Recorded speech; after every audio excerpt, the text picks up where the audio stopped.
Hey, what's up? I'm Will Ross with Burn the Ship podcast, podcast focusing on business owners, leaders, and entrepreneurs in the Atlanta area and beyond. Today, I've got my special guest with me, Becky Lukovic. Perfect. Nailed it. All right, You cool. I've been did. practicing. I'm trying. Becky is with Bella Travel Planning, and she's got a great story for us today. Let's see. Um, Self-described a luxury hotel expert, travel designer, and explorer. Yes. All right, cool. So this has been a journey for you within the travel world since roughly 2001, so 23 Correct. years. Yeah. It's kind of I like to open it up with just letting you sort of share that story, and then we'll kind of continue dialogue from there. So tell us a little bit about what made you take that step. I think you had mentioned something about looking at your life in your 30s, but what Yeah. was it in 2001 that kind of led you to take the step and start, something of your own? Okay. Yeah. Great question, Will. Cool. Thanks for that. Yeah. So back in 2001, I was in my, I guess, early to mid 30s. Yeah. And I did that thing that everybody, I think, kind of does in their 30s. It's like, okay, what's the path of my life going to look like? And so I started thinking, it's like, what are the things on my bucket list, my life list? And I noticed that a lot of them had some sort of travel element in Okay, it yeah. and some sort of experiential element. I'm like, oh, that's interesting. Sure. And before that, I backpacked through Europe a number of times. Okay. I loved it. I Yeah. absolutely loved it. I'd spend hours and hours planning. And this was before really the internet had its heyday. Sure. I mean, there were a few message boards and things Yeah. like that, but Yeah. most companies didn't even have a website Right, at that yeah. juncture. And so I mean, YouTube came out, I think, in 2005, right? Right. So kind of give you some perspective Yeah, my first there. trip to Europe was 1995. Okay, And yeah. so we would just show up with a "Let's go Europe" and Yeah, a couple little other Rick Steves, Yeah, maybe. little Rick Steves, Yeah. and then just wing it. Sure. And so, but still, even with winging it, I found that I really enjoyed the process of planning Right. it all out, Yeah. planning that itinerary. And so, fast forward, Mm-hmm. and looking into. I like my life to have a sense of symbiosis where my passion meets my skills. Yeah, It's it that makes sense. perfect Yep. convergence. And so I'm sitting there in Sorrento overlooking the Bay of Naples and thinking, wow, this was like an amazing trip, like Yeah. 10 out of 10. Like, I could do this for a living. I don't know who would hire me. I'd not really used a travel agent before.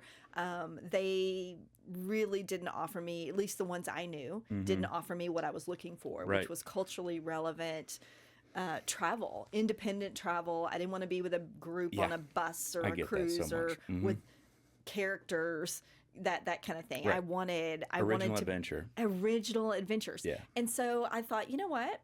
Let's just start our own business. And so On the Go Travel was born, Okay. which then later got rebranded to Yep. Bella Travel Planning. Perfect. Cool. Awesome. All right. So that was kind of the beginning. And you weren't even in the U.S. You were traveling abroad, and it kind of all I was. It was Clicked one into of those place. ta-da moments. Yeah, nice. All right. So then 2011, you rebrand I did. to Bella Travel Planning. Yes. What's a little bit of the background there? Is there any reason? What was the, what made you do that? Sure. I was looking at the company and really wanting to take it to that next level. Yeah. And so I'd had some success with On the Go Travel, and Okay. then I'd worked as an employee for a travel agency for a few years doing, meetings and events Yep. and groups and things like that. And I wanted something, again, that spoke to what I thought about what I had to offer, that spoke to what I had to offer. Which, Bella is the Italian word for Yep. beautiful. For It's beautiful. like It's ciao bella. bella. And so I'm like, what I love to do is to make things beautiful. Yeah. Like to add that extra thing that just. I mean, you got passion in your voice too, so Yeah. I get it. And so it really, where On the Go was a cool name, but I don't want to be on the go when I travel. Right. I'm more of a slow travel girl. I want to, make baby little I'm with travel you. routes Yeah. when I travel. And so to me, Bella was just, it was a better fit for me. I dig it, And yeah. then I just ran with it. Okay. So I can remember a few, like, especially right after school, wanting to travel and just hit everything, right? Go fast. Like I did the Euro Yeah. trip after school with a buddy of mine. It was like 2 days here, 3 days there, like half a day doing this. but you need a vacation after vacation. True. A lot of times True when story. you're just on those actives. And I've found a lot more just kind of like at peace with myself when I'm kind of just chilling on the beach reading, or like I Yeah. have maybe an activity. I love to go to Costa Rica, which I saw something we can talk about Yeah. later on that. But, just that chill is what I need. I mean, there's so much kind of going on in my life all the time. And I feel like my travel, I want to just feel safe and secure and calm, For sure. So, Well, and even if you want to experience a Right. lot of things, living in in a short term in the same place, you develop what I call baby travel routes. Is you have the little gelateria where you can practice your ordering skills Right. for the ice cream, and you have the little cafe that you go Yeah. for coffee, and you start thinking of places like my place. Right. This is my place. Yeah. And then You take that suddenly, ownership, even yeah. if you're going here and there experiencing things, you're coming home to my place. Yeah. And then that creates those lasting memories in your mind. That's a great call. I mean, I think there's been a lot more folks, and maybe it's just like the stage of life I'm in, but they're traveling, especially in Europe, it feels like, and they'll have that home base, right? And then Yeah. they'll even take like a day or 2 day excursion. Yeah. They may even stay somewhere else, but they have this kind of primary, Yeah. whatever it may be. It's either home or apartment or whatnot, and maybe a hotel. But just using that, but that kind of even further supports what you're talking about, because I can connect to that, right? Like, Yeah. especially in like Costa Rica, it's like, there's a spots, taco starts. Like, that's where I have my lunch every day. Like, that's Right. my spot, And then it's like, for dinner, I'm going to go to either one of these 3 places, because the place I go is pretty small. But And I when think you of go those, back, you look forward to going absolutely. back And you there. typically, like, I know the people now that Yeah. are there because I've gone a few times, and they feel like they know me. Maybe they're just doing a good job. But Yeah. but there is a lot of that kind of ownership that there's value in, for sure, because it's that secondary home, right? And Yeah. there's no place like home. It's a good call. I dig it. All right, nice. Perfect. Well, I didn't want to interrupt you there, but Oh, no, that's that kind of you're it. good. So fast forward to, we're in 2024. We've gone through COVID. How was that for the travel industry? I mean, that had to be interesting. I feel like I now have a PhD in travel disaster management. Fair. And as opposed to some of my friends who organized their closets and, watched everything on Netflix, we actually were busy. We just weren't making money. Okay. Because our clients, we were rebooking, we were Yeah. accommodating, we were negotiating with our suppliers for Yeah. terms, because some of them had certain terms in the beginning, and it's like, this You isn't can't fair. hold- Can we right. do this? And and working with my colleagues to collectively, I mean, that's something I'm really proud of, is how collectively several of my colleagues and we got together and started bringing in more people, and like, what can we do to affect our industry to help with these terms and to get creative. Yep. And once we had one supplier on there, it's like, we knew, it's like, well, your competitor's doing that. And that was, so we were busy. Yeah. So it was a challenge. For sure. But like all challenges, challenge brings resilience. It really does. And you got through it. I Yeah. got through it. And, it's like, wow, I found ways to tighten my belt. I found side hustles. I worked at a wine store as a side hustle, Yeah. just to keep my business flush and not Yep. exit with a ton of debt. Right. And so That's it huge. was hard. It was definitely hard. I think there's like, if you look back at a lot of trying times, and like, I can only use America in my kind of like peripheral vision on this, but like, I think it was we had the crash between like 2008 to 10 with the housing market and all sorts of fun. But what came out of that, when you look like 5 years later, I think like Uber or Lyft, I think Airbnb came out of that. Like, there are all of these different companies that, because of people losing their jobs or losing opportunities, they created other opportunities for themselves. And so I'm excited to see what comes out of COVID in the next 5 to 6 years, because you have a lot of people who had to like relearn. They started a new job. They started to do Yeah. something completely different. And to your point, I mean, you became an expert in the emergency or the disaster of what is travel and how to figure that out, which is a huge asset for anybody who works with you too, because For sure. we all have our own personal things that happen to us in our lives, and to have somebody who knows how to navigate those sort of Yeah. like unforeseen circumstances is priceless, is probably a good way to put that.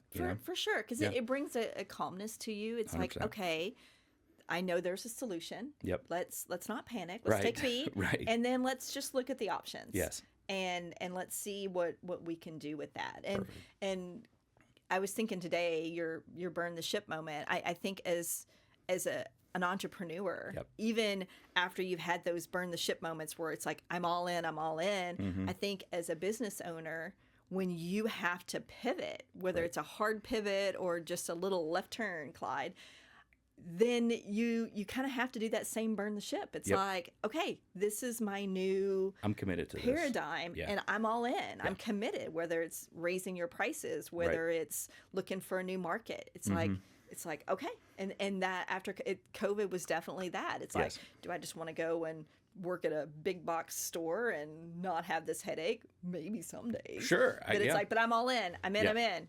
Yeah, and it's, I mean, there's nothing more, satisfying or gratifying than something you've built that's taken your work and that, the sweat, blood, and tears, and there's just a lot of value in that. And it's also just such a confidence builder too, to get to the other side, and you're just like, I can do this, I can do anything, right? But I got to be focused. That's my, that's my thing. I got to remember. So COVID, we get to now it's 2024. What's going on with Bella Travel Planning today? What's kind of new? What are you guys?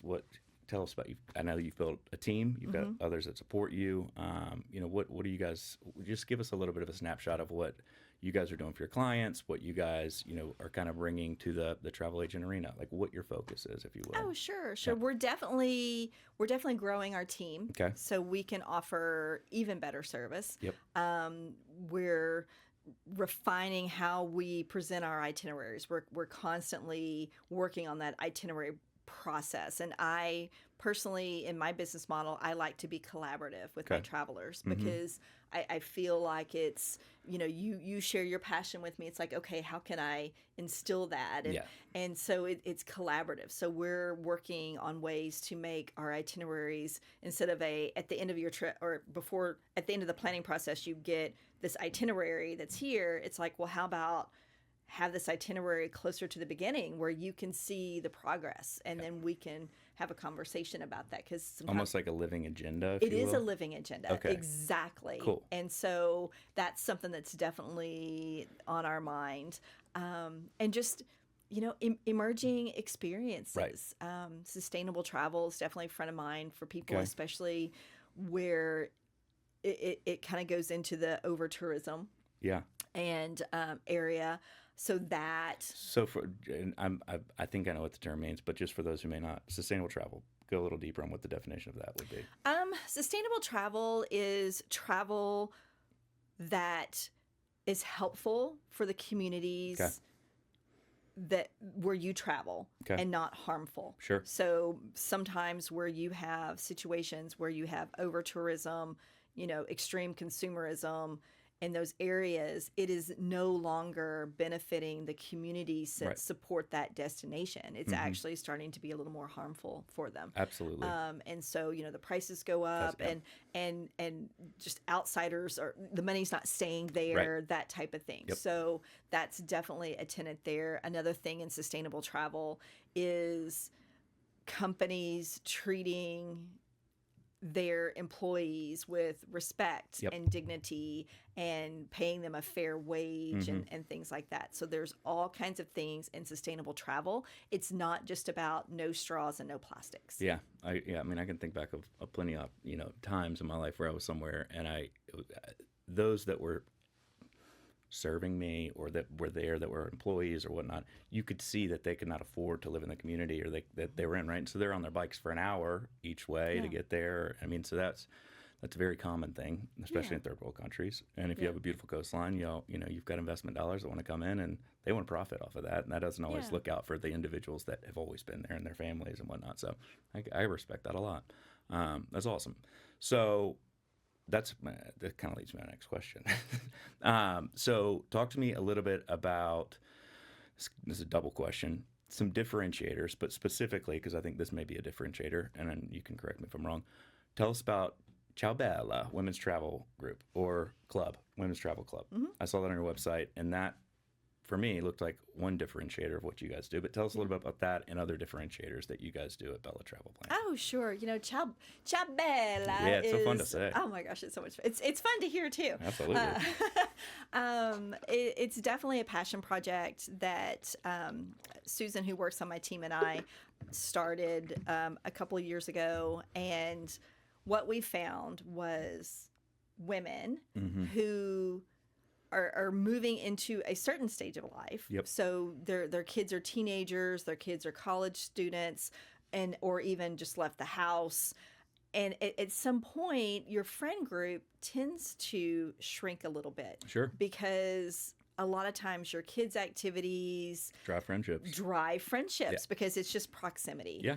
And so, and it's not that, it's not, we're not trying to do quantity over quality, but what we found is there were so many women who wanted to do these amazing travel experiences. They didn't have anybody to travel with them. Sure. And they may be married. Right. And they have besties, but either someone can't afford it or Right. they don't have the time Yep. or they just, that's not their interested. jam. Yeah. They don't want to go gorilla trekking, but maybe, this That's on the person bucket does, list, right. right? And so we decided to start a travel club Excuse me. where we can connect women, because I'm all about connection. I love Okay. connecting people. Okay. So we can connect women who have a passion for travel and have a passion to all those things that encompass travel. Food, wine, just fun experiences, spa, that kind of thing. So to connect other women who love to travel and are curious about the world around them. And we have local events in Atlanta. Oh, do you? All right. We Nice. do. Okay. We do. We have probably 4 to 6 a year local events for our members and guests. And then we have trips, Yeah. both in the U.S. and out of the U.S. A number per year, and we want to connect them. Yeah. And then it's like you're traveling with your besties That's at that that's point. such a good idea. And we've had book clubs on board a canal barge going through Burgundy. We've done lots of different things. That's and it's just fun. And they're I call them micro groups. Okay. They're, 5, 6, 10, 12 people. We're not Right. This trying isn't tour to do, buses and no. yeah. I mean, we might have some sort of, But you're trying to create that intimate experience for these Yes. individuals, and you want them to almost know each other, kind of have that vibe of a culture that you've built with them with Correct. these events in Atlanta, and then they have even further comforts that going abroad and traveling and whatnot. You Correct. also have a couple folks that you know on the way, and so you have somebody to Yeah. share that experience with. And Yeah. I enjoy traveling solo, but there's nothing like traveling with somebody else, to share Yeah. those experiences with. And I think it's such a once you know kind of thing. And not to discourage solo travel at all. I love it. I do too. At the same time, it is nice to just have a friend or a partner or whatnot. So to be able, for those who don't have somebody who's in their direct life, day-to-day life, if you will, I love that exists and it's there. And so, like, you guys do how many events in Atlanta? Like quarterly? We do. I mean, usually it's kind of somewhere between quarterly and every other month. Nice. So so it's even more often than So quarterly. yeah, so it's 4 to 6. Great. So Okay, cool. and then you don't have to live in Atlanta to be a member of Ciao Bella. All right. But that's where we have our events, and eventually, who knows? Right. we may expand into other cities. I've had a few people ask, and I'm like, hold on, let me get it Yeah, all together. yeah, Let me figure it out yeah. first. But yeah, so and it's fun. I love my Ciao Bella ladies. They're so supportive. They're so fun. How many folks do you have currently that are participating? We have about 30 members. Nice. Okay, so it's not anything crazy. Like, it's No. definitely got that more intimate side. These are going to be your friends. You're not going to see strangers every time that are there, which is awesome. Correct. And we do something. Our events, we do fun things. Like we had a poolside tiki party. We just had an event with the Buckhead Mahjong Club. Okay. Just to learn a little bit about Mahjong. Yeah. That's have the game right here. Okay, yeah, I've seen it a few times. I've never played. So we try to do. We've had international wine tastings. We brought in like suppliers to talk about. We brought in backroads to talk about backroads trips. The bicycle trips Okay, and hike, swim, Sure. or not swim, but hike, kayak, bike trips, that kind of thing. So that's what we do when we get together. Sweet. I love it. Cool. What other, and this is kind of back, to my original, what other differentiators, what kind of differentiate, why are people selecting Bella Travel Planning to work with? Because there's you can use Google, you can use another travel agent. Well, what are some of those differentiators for you guys and your team that you kind of have built as your pillars? Yeah, I think for us, there's a few different things. Okay. One of the things is we have connections. Right. Especially in the luxury space. That's where I Thrive. live, eat, breathe, Cool. thrive. And so we have connections with hoteliers. We have connections with the best guides, that kind of thing. When hoteliers come to Atlanta, usually I'm seeing them somewhere. We're having cocktails. Right. We're going to the, the rooftop there at Ponce City Market. We're having a dinner, that kind of thing. So I know them. So when I reach out to the hotel, it's not just which we always do before our clients arrive, Okay. our travelers arrive. It's not just a, hey, blank, so-and-so is our client. It's like, hey, Steven, hey, Right. great to see you. Hope Looking to forward see to you again seeing soon. you. Right. Yeah. Hey, there's, I was just thinking Mary about Jo this and thing. Bob are celebrating Right. their anniversary. Can you do them a solid for me? Right. I'd appreciate it. I'll buy you a drink next time I see you. That's awesome. Blah, blah. It goes such a long way to have those Yeah. relationships existing, right? For sure. Developing. It's not just like the one-off sort of stuff. Yeah. And then the other thing is our creativity. We're creative. We think out of the box. Okay. We try not to do. I mean, some people want a more cookie cutter experience, Right. And that's fine. I totally support that. Mm-hmm. But if you want something really cool, I'm definitely your girl. I'm here to do that. And then the last thing is our kindness and compassion. We care. Right. I care deeply that my travelers are having the Sure. best time. Sure. I care about my travelers, and I know them. Some become my friends. Some become just very, loyal and appreciated clients. Right. But I deeply, deeply care. It's not just like, okay, next, Right. For us. Yeah, genuine investment. Yeah, dig I that. like that. That's Genuine good. investment. Yeah. Yeah. That's cool. So, cookie cutters there, but you guys are also very open to specializing. And I think one of for the sure. big things for my own personal travel experience, that's really all I can, dwell on, is what the expectations you see on a picture or on an advertisement or whatever versus somebody who knows somebody who's there, may have already been there themselves. Yeah. I think we may have talked about this a little bit on our intro call with the what your balcony would look at, right? It's Yeah. like, hey, we've got a balcony view. Well, what is that? What is that view of? Is it another building that's right beside it? Is it of water? Is it of a forest? Are there going to be monkeys that are going by, or is it going to be a trash can? Or like where the so those things matter, and that's something that you guys are making sure that your clients know what they're getting themselves into, right? And you're For sure. preparing, that kind of expectation, if you will, to meet what they want versus. A lot of times when I've traveled, it's been like, hopefully it's nice. Yeah, for sure. And then also talking through when you said expectations. Right. And I think sometimes what happens is Europe is perfect for this. Sure. They'll look and go, oh my gosh, it's so close. And they say, we're going to go here and then here and then here and here. And I'm like, yeah, you can do that. But every time you leave a hotel to check out, even though it's only an hour and a half train ride, you've got to check out of the hotel. You've got to then get to the train station. You got to get to the train station about 25 minutes early. You got to get on the train. Then you got to get off the train. Then you got to get the taxi to get to the next hotel. You either got to check in or leave your bags. Yeah. And then you got to figure things out.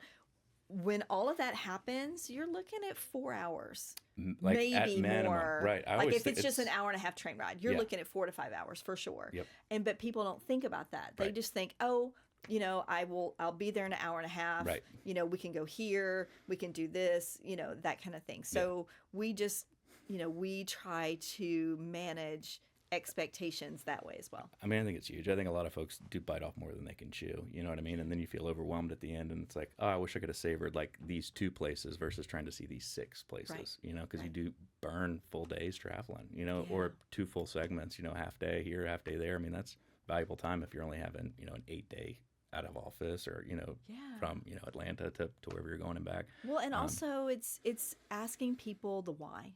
Right. And it's the why. Mm-hmm. Okay, so you want to go to this museum. That's awesome. I love art. It's like, why? Because sometimes you hear in their voice that, yeah, I know we have to go to Right. this museum. And it's like, do you like art? No. Do you like history? No. Do you like museums? No. I'm like, why are you going? Right.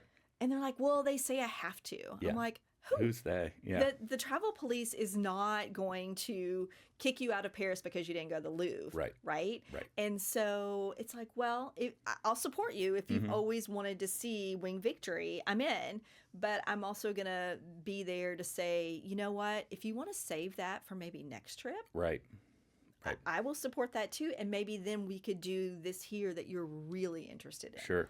I mean, that's huge. I mean, that makes so much sense to me too. I mean, even almost to get that little bit of a challenge. And it's not that you're saying no, don't do it. It's just No. like let's go deeper, Yeah. which is huge. Yeah. That's a big part of really getting the most out of your time away. I think is the best way to kind of put Yeah. that. Yeah. Awesome, I love it. All right, so one of the questions is kind of throw it out there. I like to ask folks, and I've learned a lot from this question. I'll put it that way.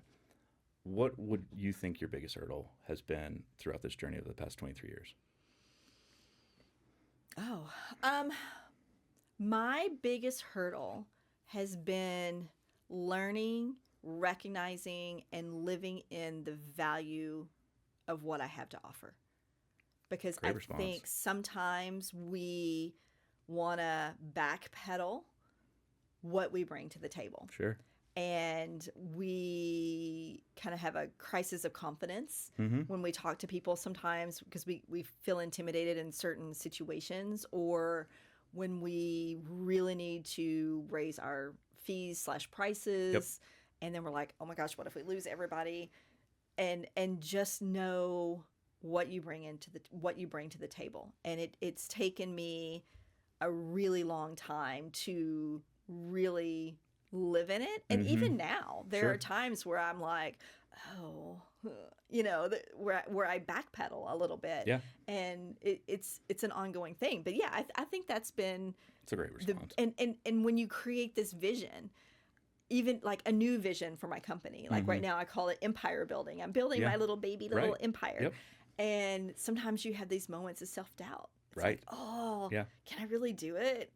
It's like, well, I'm going for it, but it's hard. Sure.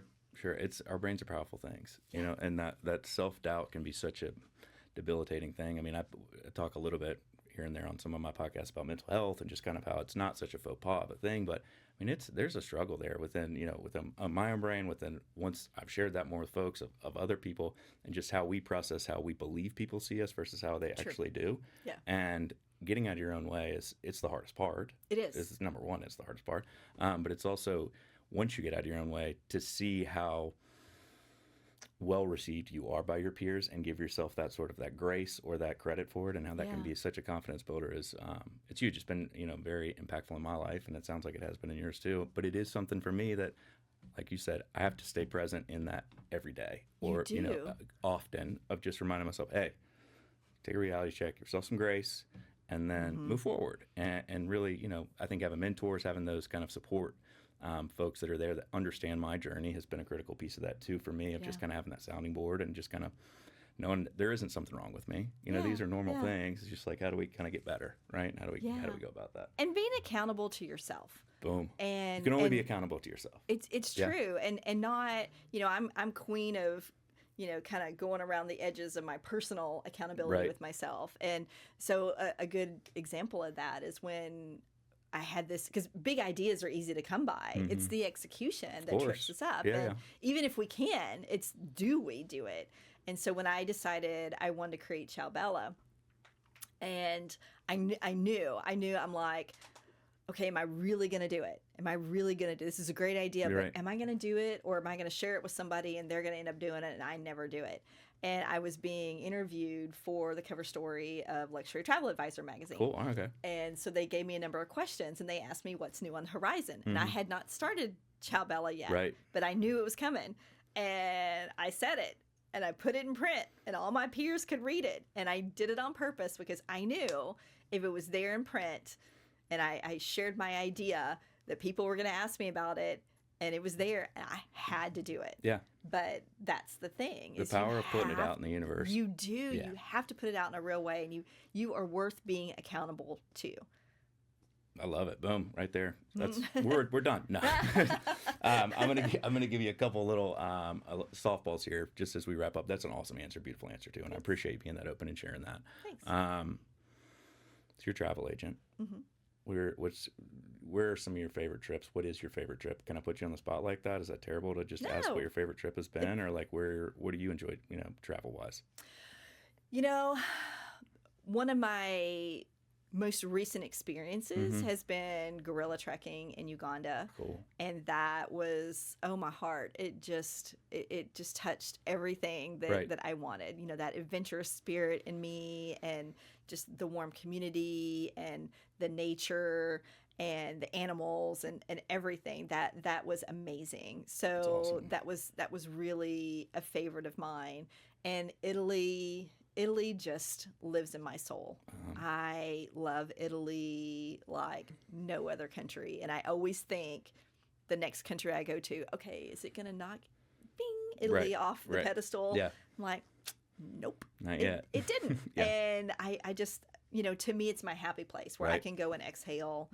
I can eat the great food and, you know, just, you know, get welcome with a buongiorno. Right. And it just, my heart just feels happy there. Yeah, like olive oil. Yeah. Great table wine. Yeah. Good bread. Yeah. Yeah, it's a great place. Yeah. Great pastas. Just good food in general. So I get that. I've traveled some in Italy. I have plenty more to do there though. Awesome. I dig it. I'm kind of getting towards the end of my questions with you. I'm also trying to keep us tight here on our timeline. So I know when I was just browsing through your LinkedIn, there's a couple of different sort of accreditations that you have. I think one was like Hilton, or I think one was Costa Rica specialist. But you and your team are invested in understanding who your clients are, but also understanding what the options are that are out there. Correct. And this isn't a for free thing. You know, there are fees that are associated. You really pay for what you get. Yeah. And I'm a firm believer that the older that I get, you know, you really do. It's I love a sale, but at the same time, quality matters, and so that's a big thing. I think, you know, my final sort of question is, how can our audience connect with you? What are your social media, website? What are those kind of things? Just as far as, I think what's your website? MyBellaTravel.com. MyBellaTravel.com. You guys have Instagram, Facebook?